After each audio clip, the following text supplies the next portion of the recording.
Thank you for joining Home of Politics, ladies and gentlemen. If you're here for the first time, please remember to subscribe, to like my videos, leave a comment on the analysis that you watched.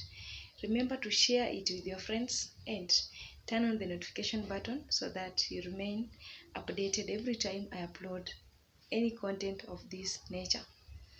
Ladies and gentlemen, what comes in your mind if you hear about Haiti mission of sending police officers from Kenya to that gangster land? We are wondering what is the driving force behind President William Samoei Ruto's sending these police officers to that land, despite all the dangers, the threats, and other things that have just occurred, leading to this Prime Minister of Haiti, Henry Ariel, to resign by force because he knows Haiti is not a safe place for him. And we wonder why President William Samoei Ruto has just sticked to the point of accomplishing the mission without fearing or without even backsliding because of the criticism that Kenya has received so far from politicians, from the citizens on social media, even from other nations. Kenyans have been criticized for their bold step of volunteering to be involved in the peacekeeping mission. If the US or England or Germany or France or Britain or the EU do not lead such a mission, it'll fail. You can't ask the Kenyans to do it. They can't keep Nairobi safe, for crying out loud. Bangladesh, Chad, Barbados, wonderful. It's a great money-making opportunity for the countries. But to be successful, any intervention needs to be led by a country who is good at creating police and security capacity, not an unproven third world country.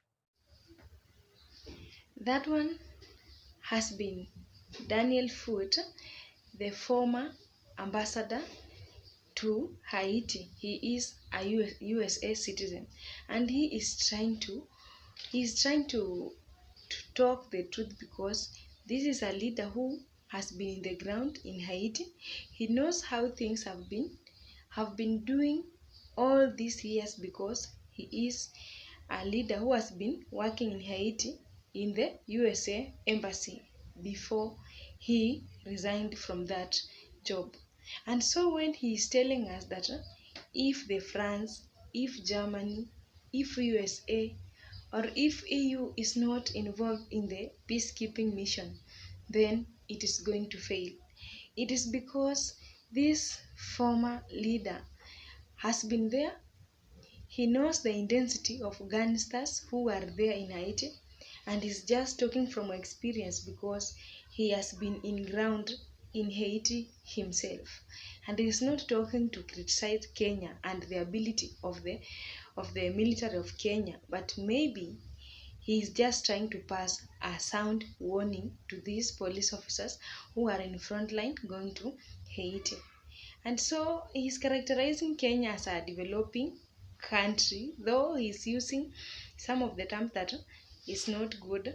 He's transmitting some of the abuses of which is not good. But to be sincere, Kenya is a third world country, or it is a developing country. It has not reached the standard of USA or any other country that can be said it is already developed, or it is a country that can stand on its own, because Kenya will still depend on foreign donation, reliefs, and other aids.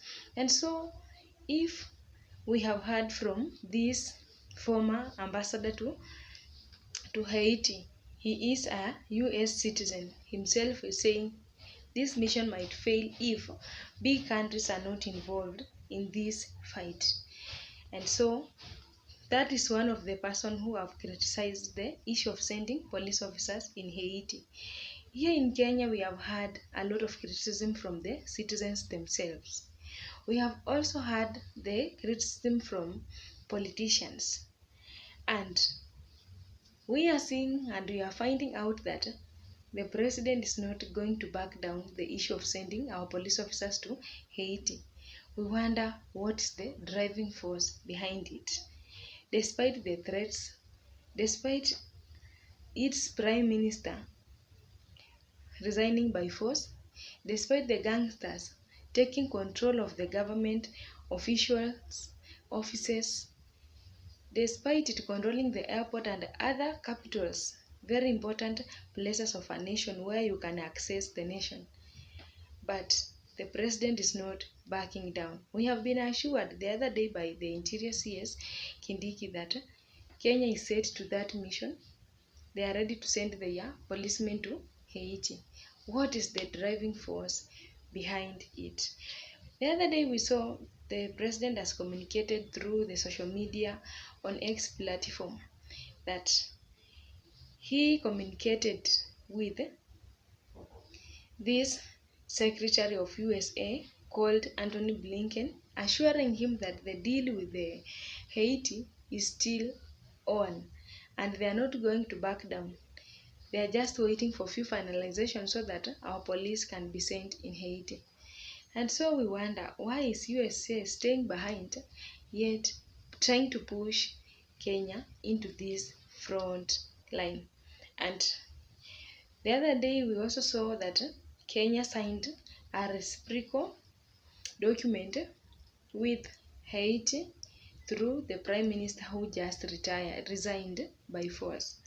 And so it seems there is some benefits that Kenya is going to have at the end of the day if they are going to engage themselves into that war.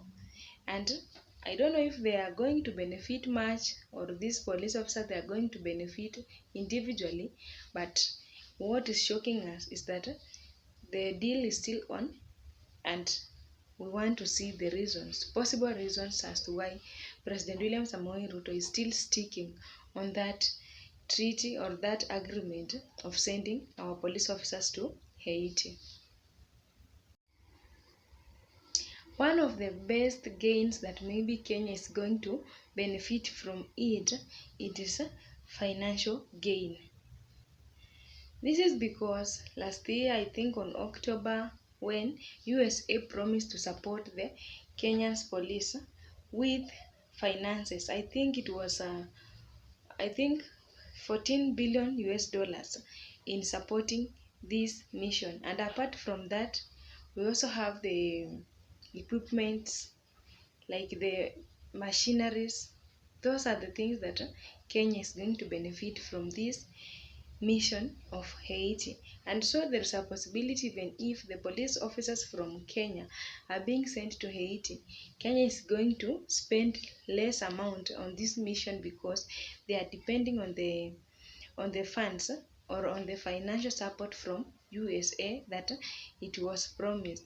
And I doubt if they have not yet received the money because the rate at which USA is pushing Kenya to go for this war in Haiti just indicates that that finances has already been sent to Kenya and the president has now adapted to pay by sending these police officers to Haiti. It is a reciprocal thing. So as much as you are eating the money from USA, you must also fulfill your promise by sending out those police officers, even if your country is against it, even if everybody is against it, he has to do it because of the finances that maybe he has already pocketed. The second benefit that Kenya is going to benefit, it is about maybe the skills and extra training on these police officers that they have received for a new mission in a new land or a new territory. This is because immediately Kenya decided to announce that they are going to take part in the Haiti mission peacekeeping. Then some of the police officers started training immediately. It is not that our police officers are not trained, but they underwent another new format of training that will help them to endure the fight in Haiti. And so maybe we don't know if this training is just within Kenya. We don't know if the training is also facilitated by the US government. We do not understand, but we were just briefed that the police officers are receiving heavy training to prepare them to go to Haiti. And so that will be the benefit on Kenyan police.